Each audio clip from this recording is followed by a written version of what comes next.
All makeup routine is such flawless coverage. It totally works. The future of makeup, all my imperfections are hidden.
Hey, would help if I push the right button. Hey, good evening. Kathy Beatty here with Divorce Support Anonymous.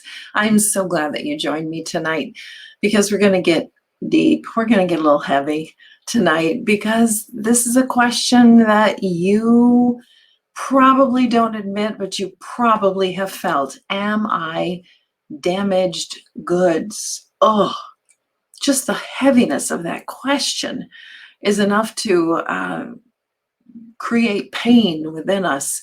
So we're going to talk about that because it's an important one, because many of us are believing the lies, in fact, that we are damaged goods, that there's not a future for us, that this is the end of our happiness and we can never be happy again. I want to address that, folks, because that is such a wrong thought and such a wrong misconception that we have because we are hurting so badly. So as always, if you want to ask a question, comment, text, or give me a call, feel free to do that. I'd love this to be a conversation. Probably not a lot of chatter tonight because, I mean, a few of you are really going to want to jump in there and say, hey, I feel like I'm damaged goods. But I know you're out there and I know you're listening. So I want to address this topic to encourage you, to give you hope, and to let you know that there are some lies that we're believing, and we have to be careful because our feelings can be dangerous if we listen to them and we don't seek the truth and find the truth. So as always, again, ask me questions if you want. Oh, quick announcement. I started a local support group, another one.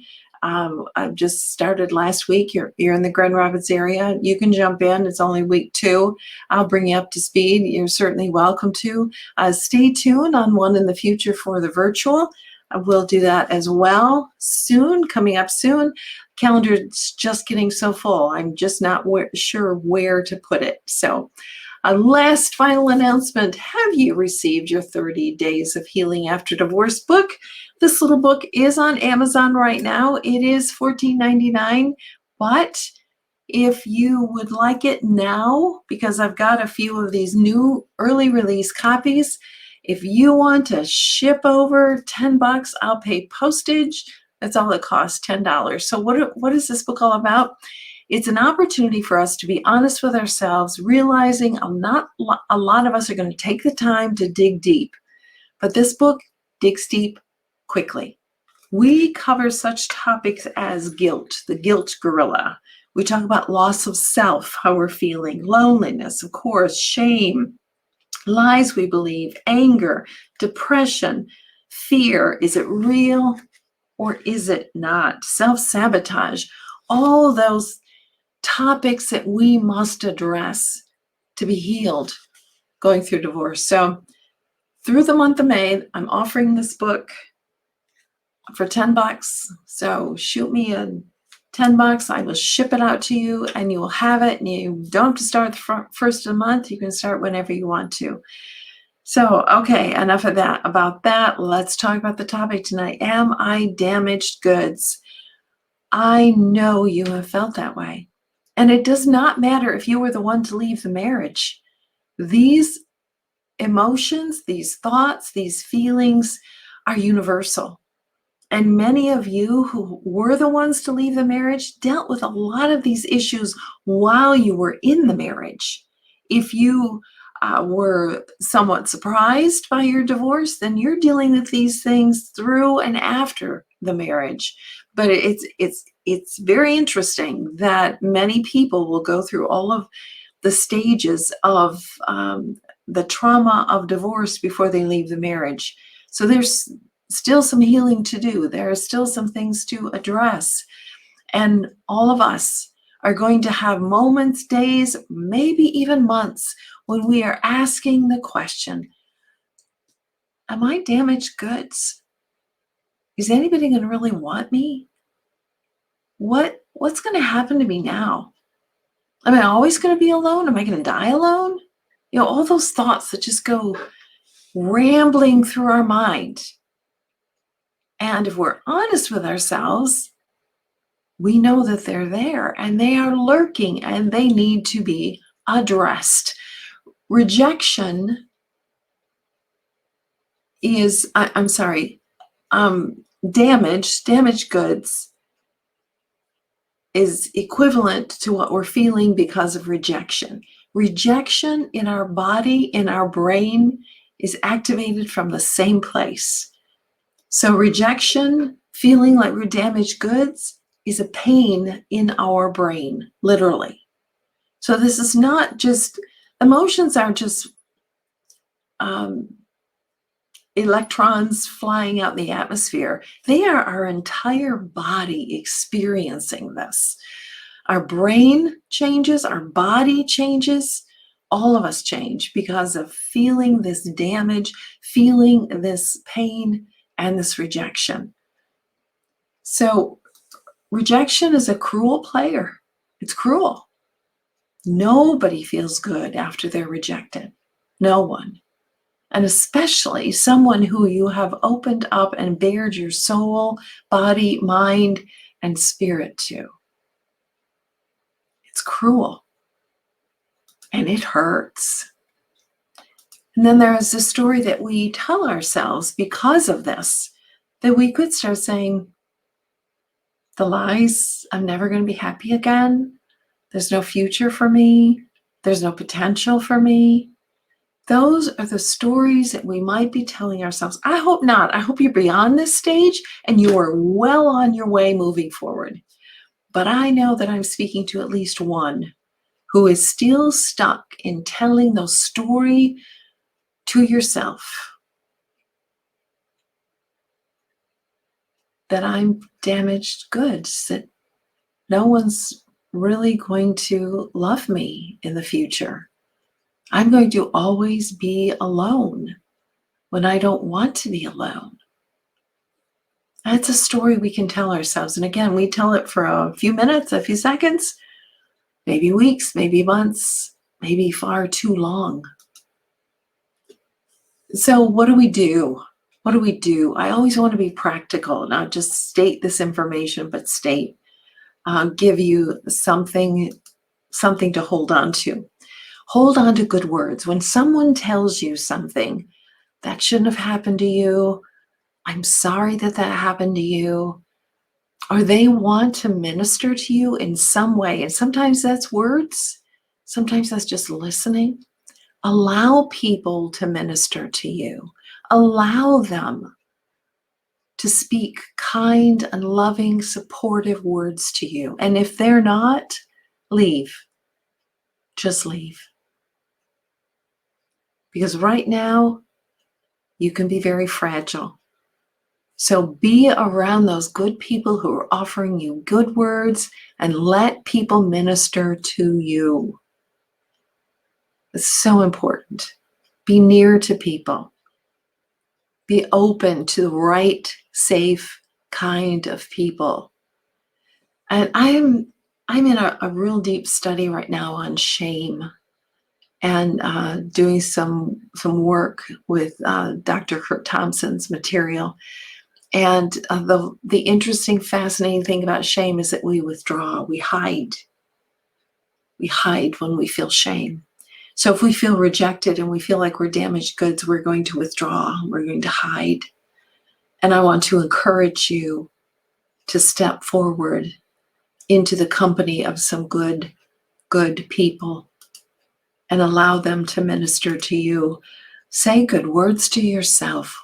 Watch that self-talk. It can hurt us so profoundly. Say good words to yourself. I believe in you. I can do this. I will get the others on the other side of this.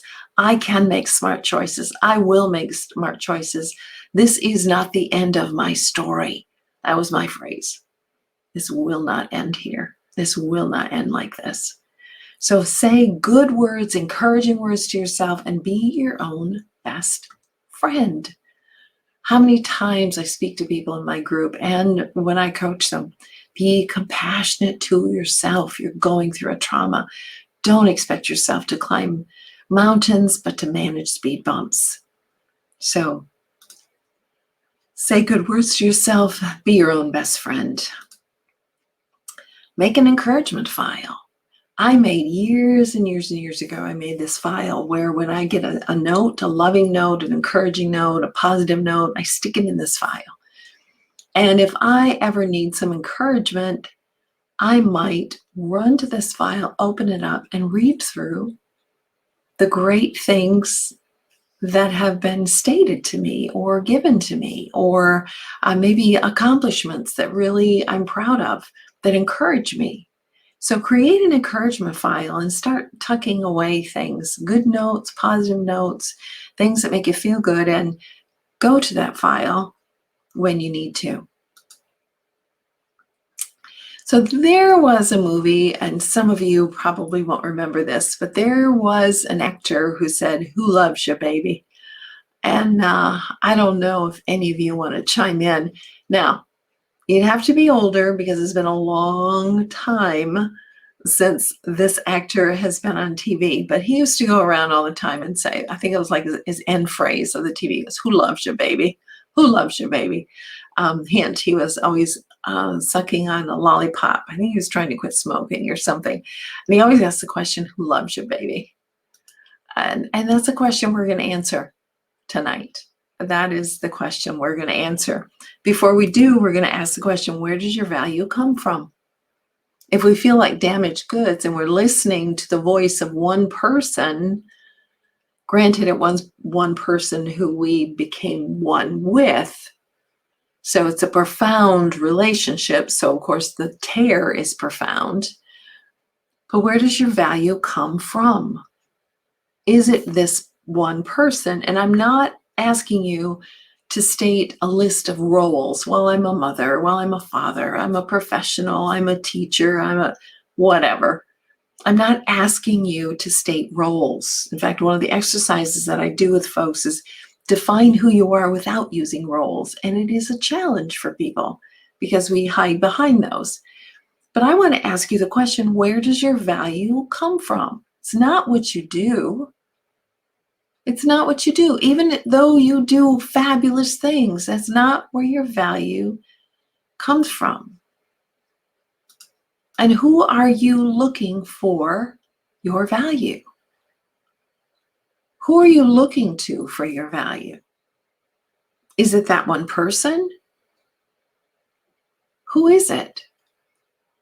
Where are you looking for your value from?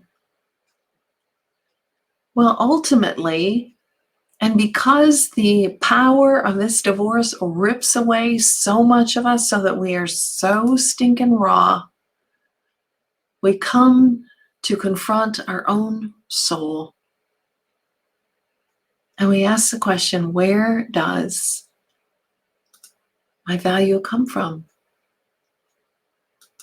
And if you know me well enough, you know that ultimately I'm going to go to the scriptures to answer this question, because there is no other permanent, solid solution that I can come from, that I can go to.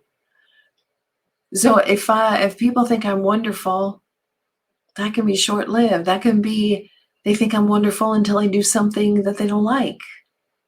It's very fragile. It's very finicky. But I need to know right now, in the depth of my soul, where I am hurting so desperately, where is my value and where does it come from? Comes from God. Comes from God. That no matter what gets stripped away from you, your marriage, your health, anything that gets taken, your job, your relationships, that core is what you need to hold on to right now. Why am I saying that? Because you are valuable because of whose image, I'm going to give you 3, whose image you are made in. God made men and women in his own image. That gives you incredible value.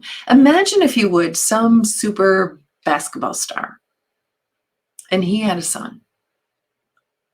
Automatically, people would say, wow, that kid is special because of his parent, his father, or his mother.